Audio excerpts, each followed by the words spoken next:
Todo mundo tem um sonho, né? Uma visão de algo maior. Mas vamos ser sinceros, o caminho entre sonhar e realizar, esse caminho pode ser bem longo e cheio de obstáculos. Hoje, a gente vai mergulhar nas etapas dessa jornada para entender o que realmente nos move através dela. E o motor de tudo isso é a fé. Veja bem, a Bíblia não define fé como um talvez, um desejo vago. Não, é certeza.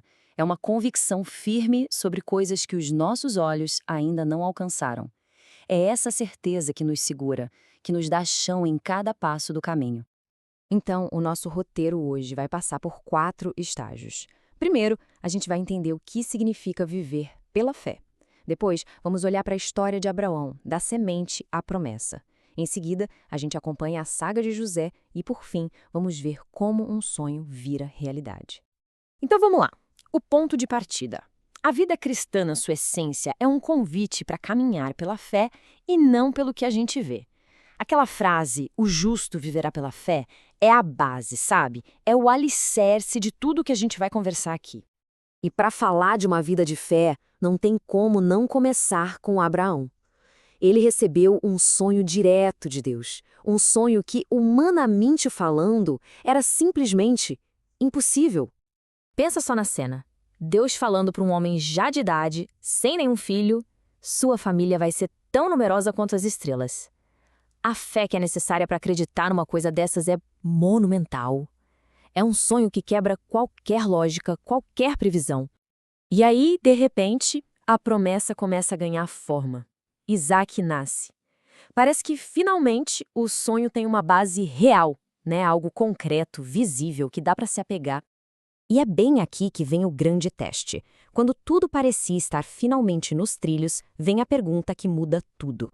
O que é que garantia que a promessa maior, a das estrelas, iria mesmo se cumprir? E aqui está a virada de chave. Para nossa lógica humana, Isaac era a garantia, a prova viva. Mas na lógica de Deus, ele era a semente. Entende a diferença? A garantia nunca foi o filho, mas a fé na promessa. Isaac era o grão, precioso, que precisava ser plantado para que a promessa de verdade pudesse florescer e se multiplicar.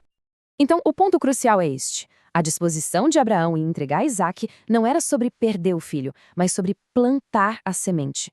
Era um ato de fé pura que liberava a promessa, tirando ela da limitação de um único herdeiro e abrindo as portas para uma multiplicação absurda. Agora, vamos avançar um pouco. Depois que a semente é plantada, muitas vezes a gente entra numa fase longa, difícil, que a gente pode chamar de saga. E a história de José ilustra isso de um jeito perfeito. José também teve sonhos grandiosos, sonhos que mostravam claramente um futuro de liderança, de autoridade sobre toda a família dele. Ele tinha visão, a promessa estava clara na mente dele. Só que a realidade de José, por anos e anos, foi o completo oposto dos sonhos. Do sonho, ele foi parar num poço. Depois, vendido como escravo. E, como se não bastasse, foi parar na prisão. Cada passo parecia deixar ele mais longe da promessa. Isso não é um passeio no parque, é uma saga. E aqui está o segredo para sobreviver a uma saga dessas. No meio da traição, da escravidão, da injustiça, José manteve seus valores, sua integridade. Como? Ele se apegou à identidade dele, à crença de que tinha um propósito, e não deixou que as circunstâncias horríveis ditassem quem ele era. Ele não se deixou corromper. E essa frase ilustra isso de uma forma brilhante. A mesma dificuldade que amolece uns, fortalece outros. A adversidade não vem para nos destruir. Ela vem para revelar do que a gente é feito de verdade. Ela mostra se a nossa essência é mole como uma batata ou firme como um ovo. Muitas vezes a gente quer uma vida de fé que parece um modo demo de videogame, sabe? Sem risco, previsível, facinho. Mas a jornada de verdade, aquela que leva à realização dos sonhos, exige que a gente aperte o start e entre no jogo pra valer. Com todas as dificuldades e, claro, com todas as recompensas reais. Isso nos leva, então, ao último passo, o passo indispensável. Depois de identificar a semente e de abraçar a saga, é preciso colocar a mão na massa e transformar o sonho em realidade. Porque um sonho, por mais incrível que seja, fica só no campo das ideias se não tiver atitude.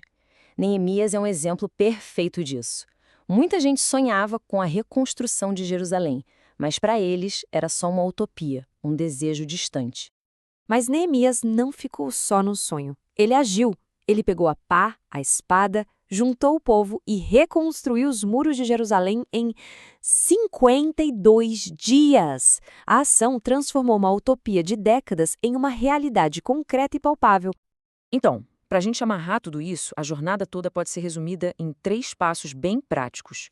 Primeiro, identificar qual é a semente, o que Deus está pedindo para ser plantado.